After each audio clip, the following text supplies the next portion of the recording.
ஒரு ஸ்டேஜ்க்கு அப்புறம் என்னோட உடம்பு மேலே எனக்கே லவ் வர ஆரம்பிச்சது. அழகா இருக்கவே அழகா இருக்கவே. இந்த பொண்ணுக்கு வந்து படத்துல நடிக்கணும்னு ஆசை, அதுக்கு எப்படி பண்ணணும் என்ன பண்ணணும்னு தெரியல. அதனால இந்த பொண்ணு இந்த மாதிரிலாம் போட்டோ போட்டு வீடியோ போட்டு தன்னைத்தானே அப்படியே பிரபலமா காட்டிக்கிட்டு இது மூலமா படத்துல ட்ரை பண்ணுதுப்பா அப்படின்னு சொல்லிட்டு மக்கள் நினைக்கிறாங்க. இதை பத்தி உங்களோட கருத்து? கண்டிப்பா நான் வந்து மூவி ஆக்டிங்காக ஆக்டிங்ன்ற ஒரு ப்ராஸ்பெக்டிவ்ல ஐ டிடன்ட் டு எனிதிங். ஒரு ஸ்டேஜ்க்கு அப்புறம் என்ன ஆச்சுன்னா லைக் அதில் எனக்கு இன்ட்ரெஸ்ட் வரல. ஆக்டிங் எனக்கு ஏற்ற ஃபீல்டாக நான் என்ன கொஷின் கேட்டுக்கிறப்போ ஓகே இது உனக்கு கிடையாது, இது வேண்டாம், வெளியே வந்துடலாம் அப்படின்னு வந்தேன். தென் என்ன பண்ணலாம் அப்படின்னு யோசிக்கிறப்போ ஃப்ரெண்ட்ஸ் சஜஸ்ட் பண்ணது தான் இந்த ஃபோட்டோஷூட்ஸ்.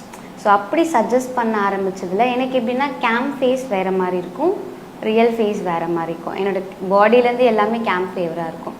ஸோ அதனால் ஃபோட்டோஷூட்ஸ் பண்ணுறப்போ டிஃப்ரெண்ட்டாக இருந்தேன். ஸோ ஃப்ரெண்ட்ஸ் சொன்னாங்க நீ ஃபோட்டோஷூட் ட்ரை பண்ணு அப்படின்னு ட்ரை பண்ணது தான். சரி அதுக்கப்புறம் யோசித்தேன் ஒய் கான்ட் என்னோடய ஒரிஜினலிட்டியை நான் ஏன் வெளிப்படுத்தக்கூடாது, என்னோடய ஒரிஜினல் கலர், என்னோடய ஒரிஜினல் அந்த ஸ்கின் கலர், மேக்கப்பே இல்லாமல் நம்ம ஃபேஸ் இது பண்ணலாம் அப்படின்னு சொல்லிட்டு என்னோடய பாடியை நான் எக்ஸ்ப்ளோர் பண்ண ஆரம்பித்தேன். ஸோ என்ன ஆயிடுச்சுன்னா எனக்கு ஒரு ஸ்டேஜ்க்கு அப்புறம் என்னோடய உடம்பு மேலே எனக்கே லவ் வர ஆரம்பிச்சு. அழகாக இருக்கவே அழகாக இருக்கவே.